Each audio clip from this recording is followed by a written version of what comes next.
Hello, it's Alison Henderson with Moving Image Consulting, and I'm here today to create a quick video on the idea of faking it till you make it.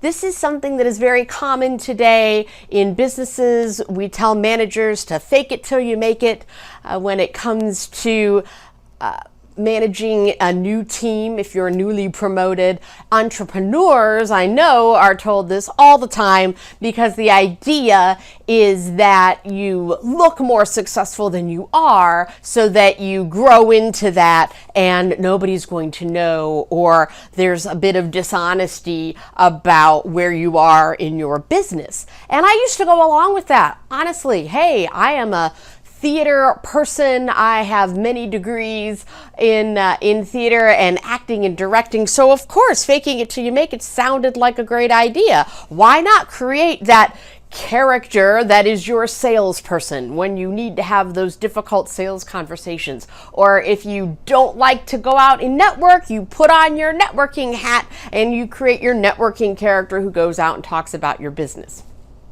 Well, I've changed my mind. And that is because I've been doing a lot of thinking about why it is that nonverbal communication isn't taught in schools and hasn't become part of our learning either in universities or earlier.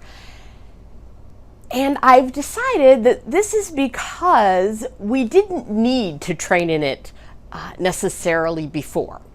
Because when you are speaking as your true self, if you're showing up authentically and speaking words that come out of your mouth and that you mean and that you understand, your nonverbal behavior naturally supports your verbal content. Our brains are wired to give off the right signals when things are organic to us.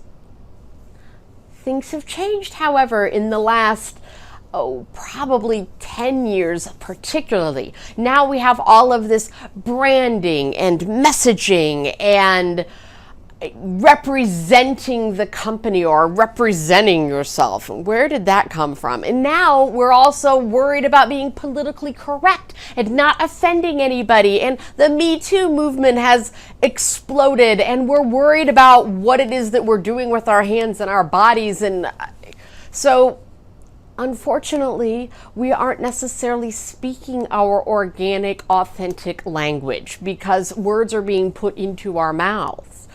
When it comes to sales, there is a script that we've been given, or we've taken courses and we've talked to consultants that work in sales and they say, do it this way, say these things. And if it's not the way you say it, if it's not authentic or organic to you, then your nonverbals aren't going to match it. And that's where the problem lies. We can't fake it until we make it, because when we're faking it, our body gives us away. We can't sustain this new character when we get a question that we didn't prepare for. Most people aren't good enough actors to improvise in these characters that they have created. And maybe that's why improvisation has become such a thing in our businesses and for team training and executive presentation skills and things. Go take an improv class. Well, because while you're faking it, you need to be able to talk on your feet. Well, what if we went back to being authentic? What if we returned to how we are passionate about things and how we need to say things? That is what I am proposing, that no matter where you are, you take the branding and the messaging and everything, the sales scripts, things that have been created for you by very smart people. I'm not saying that these marketing and branding companies don't know what they're doing. You just need to take that language and find a way to make it yours. How do you say it so that it is organic and authentic to you? And then your nonverbal is going to take care of itself.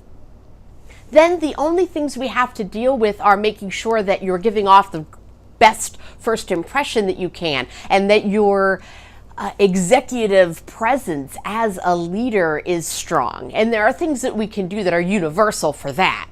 And then it's those mini signals that you're giving off, the underlying nonverbal behavior that someone's gut is taking in and then is saying, I don't quite believe you, or there's something off here.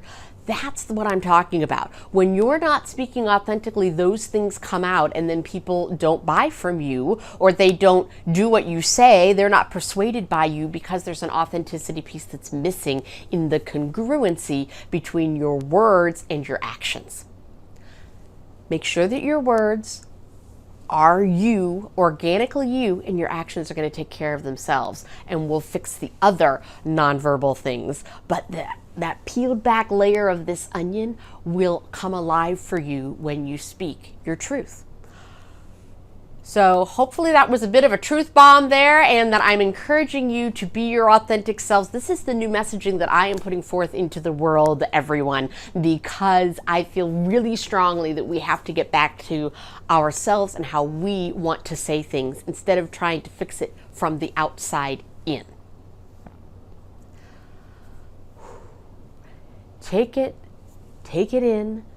Start to evaluate where it is that you're speaking your truth and where you're not.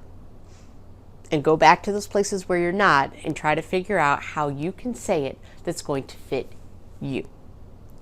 If you need help with that, or if you want to check it, because I'm a great person to watch you and observe and see where your verbal and your nonverbal are congruent and when they're not. And that is something that I really love to do with my clients, is help them on this journey to authenticity so that they can skyrocket and reach and surpass the goals that they have for their life and their business. I'm Alison Henderson. Visit www.movingimageconsulting.com and we'll get you fixed up. Have a great day.